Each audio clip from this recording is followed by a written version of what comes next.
Então, dando sequência ao nosso assunto sobre, a nossa fala sobre a recuperação de empresas, esse vídeo vai ficar com o título então de Recuperação de Empresas, parte 2. A minha intenção agora é a seguinte, essa intenção é parte de uma preocupação. A preocupação é que os meus alunos, as minhas alunas e todos os interessados que eventualmente venham a assistir esse vídeo aqui, entendam a mecânica, a lógica dessa mecânica referente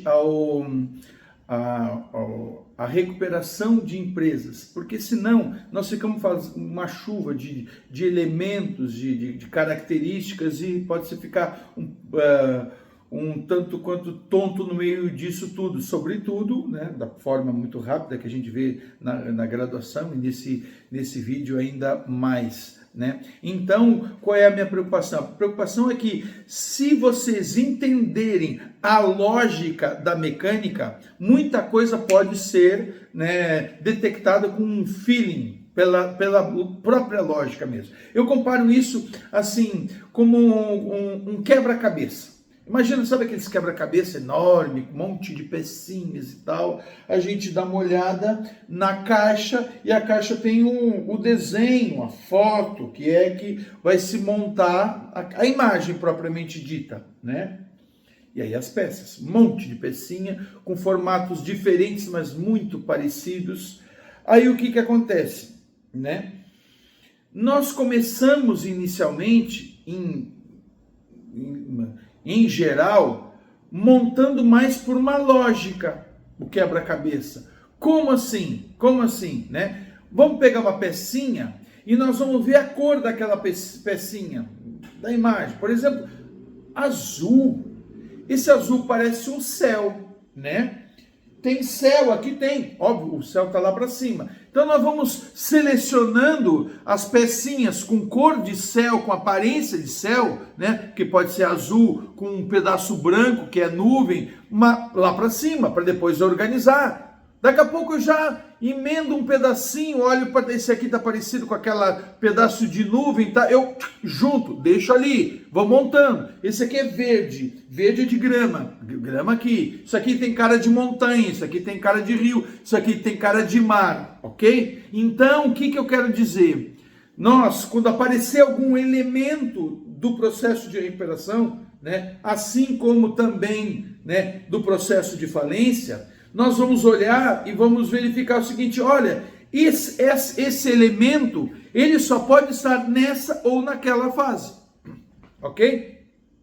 Então, nós vamos apresentar as fases do processo de recuperação, né, que são três fases. Vamos imaginar aqui, porque eu não tenho recursos, né, o vídeo, como eu chamo esses vídeos aqui, que eu coloco a câmera e fico falando direto aqui como vídeos de emergência. Agora só está saindo vídeos de emergência. Os bonitinhos ficaram lá para a pandemia. Então, coloca uma linha do tempo.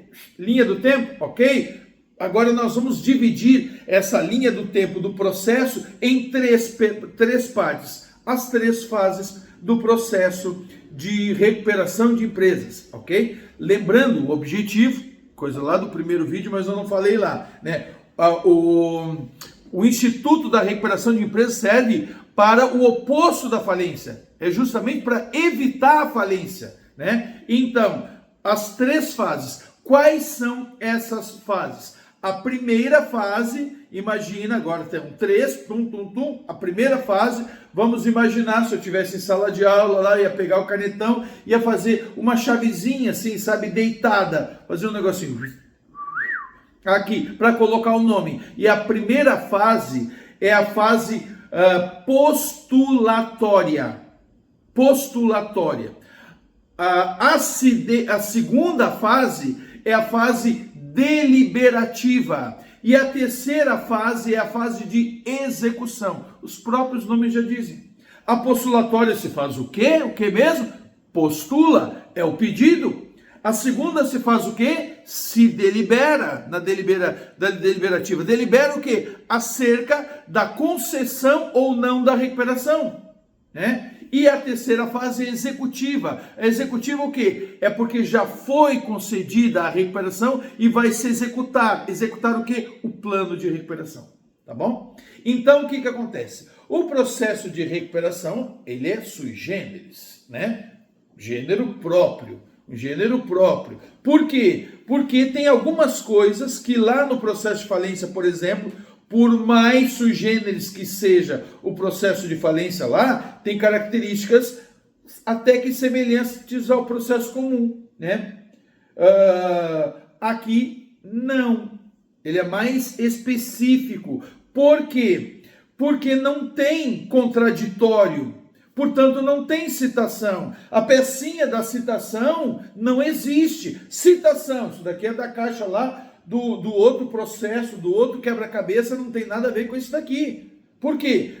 Porque quem tem legitimidade ao pedido de recuperação, e só esse, é o empresário em crise econômico-financeira. Ninguém pode pedir para ele. E ele pede para o juiz para que conceda ele, não tem outro, não tem contraditório. Então, nessa fase postulatória, ele entra com pedido de recuperação, de acordo com o que estabelece a lei, os requisitos.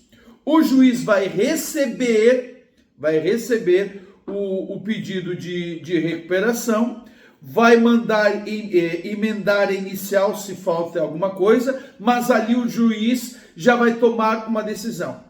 Ou ele dá o chamado despacho determinando o processamento do pedido, que eu falei no outro vídeo, que dá início à fase deliberativa, ou se ele não dá, é porque ele disse, não tem condições isso daqui. E o que vai acontecer? Ele vai decretar a falência.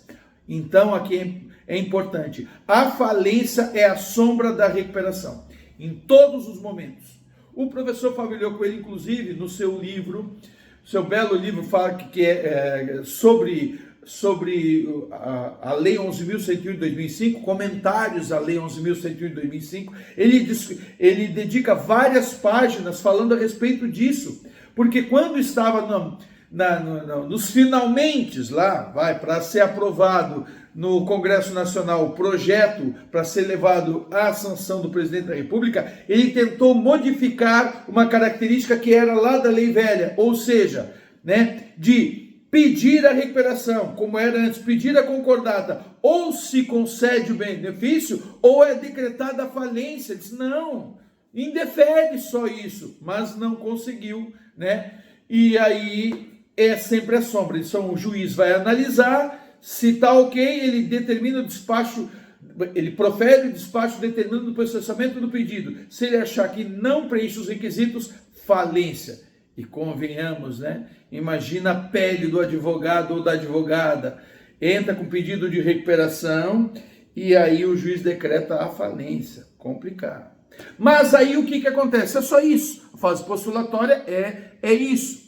Começa a fase de deliberação a partir do despacho determinando o processamento do pedido. O que é esse processamento do pedido? É que o pedido seja processado, seja deliberado, seja debatido, seja discutido. Então, primeiro pedido. Mas aí nesse despacho determinando o processamento do pedido, né, o juiz vai nomear o administrador judicial nos moldes estabelecidos pela lei, lá no artigo 23, né? A mesma coisa que é lá para recuperação, que aí vai ser profissional idôneo, preferencialmente, essa palavra preferencialmente caiu numa prova da OAB de 2015, matou um monte de gente, né? Pode ser o engenheiro, o administrador judicial? Não, a lei diz preferencialmente, ou preferencialmente, é ou não é, né? E preferencialmente 4 profissionais. Eu acho que deveria ser só um, né, com todo respeito. Eu acho que o primeiro aqui, advogado, mas não qualquer advogado, por favor. Eu sempre digo, eu não me meto a tirar ninguém da cadeia, então não se mete a vir aqui fazer recuperação se tu é lá, com todo respeito, criminalista ou outras áreas do direito, que é muito específico, né? Então, essa história de tratar tão genérico assim o advogado, claro, tem coisas genéricas que se faz no geral, uma coisa muito específica fica muito difícil, né? Então, mas ali, advogado, contador, importantíssimo, né? Administrador de empresas e economista. Pô, pera lá, né? Mas enfim. E aí a lei segue. Ou pessoa jurídica especializada, um escritório que congregue, por exemplo, esses profissionais. Vai ser nomeado e vai convocar a Assembleia de Credores. Que na recuperação, a Assembleia de Credores tem muito mais relevância do que na falência, porque de fato é ela que vai deliberar. Eu comparo assim, grosseiramente, com o tribunal de júri, né? Quem é que condena ou absolve? Né? O corpo de jurados, não o juiz. O juiz vai aplicar a pena. Tem as suas funções, claro, como juiz na recuperação. Mas quem vai deliberar são os credores reunidos nas 4 categorias de credores, né? Em 4 categorias deles, ali, de classes de credores. E aí tá, ele convoca isso. E é aberto um prazo, como eu disse no vídeo anterior, de 60 dias para o postulante, o empresário em crise econômica financeira, apresentar o seu plano de recuperação. O que ele vai fazer? Isso é muito importante, porque não é eu quero, tu quer e os credores vão concordar com isso, né? Mas é viável isso? E aí o que acontece? Então ele vai apresentar esse plano sabendo da situação. E, gente, aí nós temos que verificar o seguinte, entender, concluir, que cada plano de recuperação tem a sua característica própria para aquela empresa, para aquele objeto e para a situação financeira dela. E com um olho, né, aqui e o outro nos credores. Porque não adianta apresentar um negócio que os credores não vão aprovar e vai ser decretada a falência. E aí vai ocorrer nessa fase deliberativa, então, né, a discussão, o debate, podendo a Assembleia apresentar um plano alternativo, né, e vai se discutir a respeito. Se não for aprovado o plano pela Assembleia, o que acontece? Falência. Né? E aí o que tem?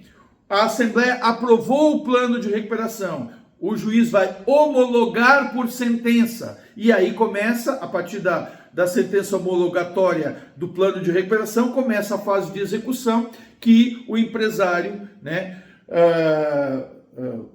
requerente do plano de recuperação vai executar o plano que ele apresentou, foi discutido, debatido, deliberado e aprovado, ele vai executar aquele plano. Se ele não conseguir executar esse plano, o que acontece? Falência, ok? Então, nesse vídeo ficamos por aqui, ok? Até mais então.